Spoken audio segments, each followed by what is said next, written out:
Bonjour à toutes et à tous, c'est Stan pour le site Etydia, etydia.com.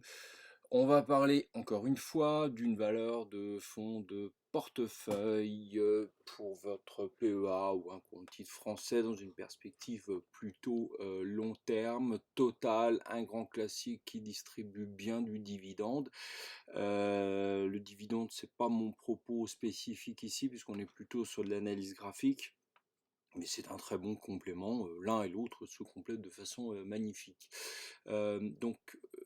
Total, c'est une valeur pétrolière, mais pas que, c'est-à-dire que dans le portefeuille d'activité de Total, il n'y a pas que du pétrolier, il y a plein d'autres choses, dont l'électricité, la diversification à tout va.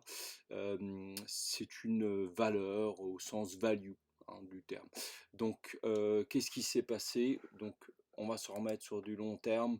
Le long terme, vous voyez que c'est sur 10 ans, c'est une belle valeur qui a été honorée comme il se doit, sans excès, avec de belles corrections, donc une valeur très mûre dans sa progression.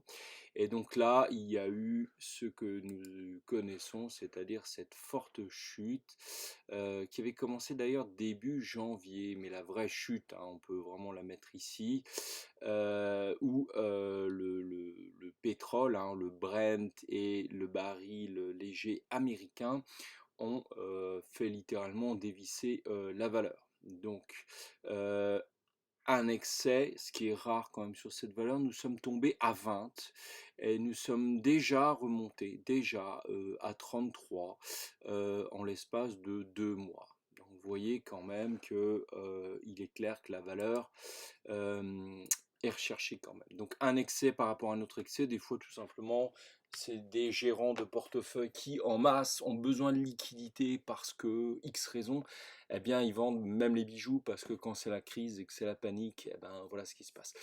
Toujours est-il qu'il y en a qui ont flairé le truc, qui l'ont bien racheté. Donc on est remonté, voyez les zones. Où en sommes-nous à l'heure actuelle? Moi j'ai un penchant très net pour le nord, c'est-à-dire haussier.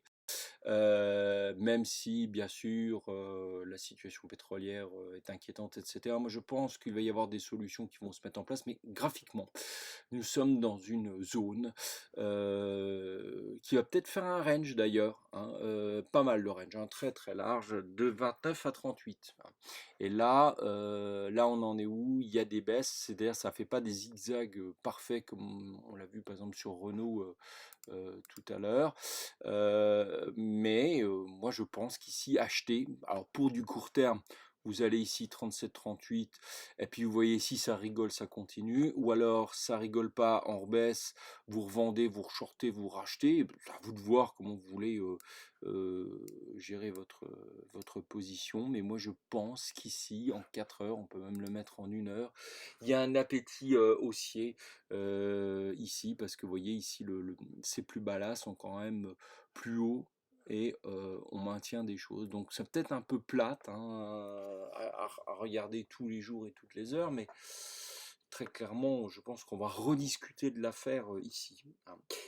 C'est une belle résistance support, hein, donc c'est une zone qui, selon la situation que je ne connais pas, je ne suis pas devin, partira nettement au nord ou reviendra au sud. Hein, mais je pense qu'à court terme, moyen terme, c'est pas inintéressant. Ceux qui visent le long terme peuvent carrément aller voir les plus hauts. Regardez ici, on ira, à mon avis, je ne sais pas quand, rediscuter dans les 49, cette zone-là. Sera rediscutée. Et l'avenir après, bah, ça redonnera l'objet d'une autre vidéo. Voilà, c'était Stan pour le site Etydia.